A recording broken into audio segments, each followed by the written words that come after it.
Le Centre Elmar de Dakar a décidé depuis quelque temps de lancer une formation dans le domaine du tourisme pour accompagner la jeunesse à cette évolution que va connaître, ou même révolution que va connaître le Sénégal dans le domaine du tourisme et de la croisière. Donc nous l'accueillons avec bienveillance bien sûr et nous avons mis en place 3 formations d'une durée de 6 mois avec un stage que nous offrons à nos étudiants qui feront partie de cette formation pendant une durée de 45 jours. Donc voilà ce qui motive en fait la présence du Centre Elmar de Dakar. Comment vous faites pour que la jeunesse fréquente cette idée dont vous avez? Alors pour que la jeunesse fréquente cette idée dont nous parlons, nous allons tout d'abord commencer par la publicité. Nous savons que la jeunesse est sur les réseaux sociaux et nous allons faire un premier travail au niveau des réseaux sociaux. C'est une formation par la suite qui sera déployée au niveau du 3FPT un peu plus tard et le 3FPT va prendre en charge à peu près 80% de cette formation, voire plutôt même 90%. Et dans le cadre de la prise en charge de cette formation, ça veut dire qu'il ne restera plus que 10% à la charge des jeunes et je pense qu'à ce moment-là, ça peut être abordable. Et puis, surtout, faut pas oublier, derrière, nous accompagnons cette jeunesse vers l'emploi. Parce que si on forme, c'est quelque part, c'est pour pouvoir placer les jeunes qu'ils aient un accès à l'emploi. Vous avez un déficit de communication, c'est tout à fait normal. Aujourd'hui, est-ce que vous avez développé une stratégie allant dans le sens d'aider les jeunes de accepter la tâche? Je me souviens, il y a des écoles de communication qui sont là, il y a des bourses, est-ce que c'est le cas ou c'est le plan? Alors, si je comprends bien votre question en vous formulant, vous dites qu'il y a un déficit de communication aujourd'hui pour la jeunesse. S'il y a des écoles de communication qui offrent des bourses et si le Centre Elmar de Dakar offre des bourses, c'est ça? Donc, le Centre Elmar de Dakar en soi n'offre pas de bourse. Toutefois, le Centre Elmar de Dakar travaille évidemment avec la commune, avec la mairie, les différentes mairies, travaille également avec le 3FPT. Nous sommes habilités 3FPT et le Centre Elmar de Dakar reçoit des étudiants.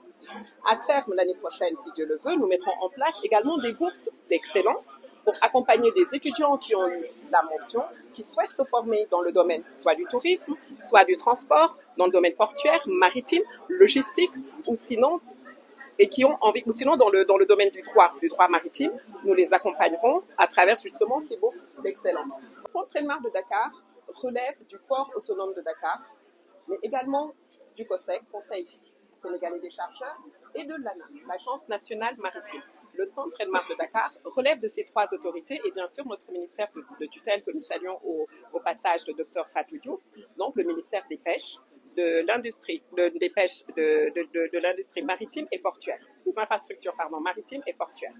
Le Centre Elmar de Dakar a un comité pédagogique qui comprend donc les autorités que je viens de citer, mais également tous les syndicats qui sont dans le domaine du transport, dans le domaine portuaire, mais également dans le domaine maritime et la Chambre de commerce de Dakar.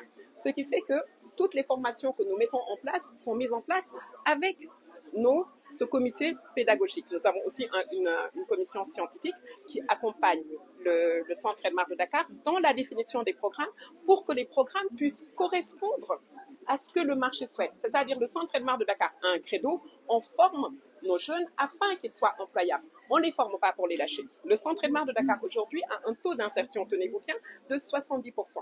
Nous arrivons à insérer 70% de nos étudiants sans pratiquement aucune publicité. Pourquoi? Parce que nous sommes en partenariat avec au moins 90% des entreprises qui sont dans notre secteur d'activité.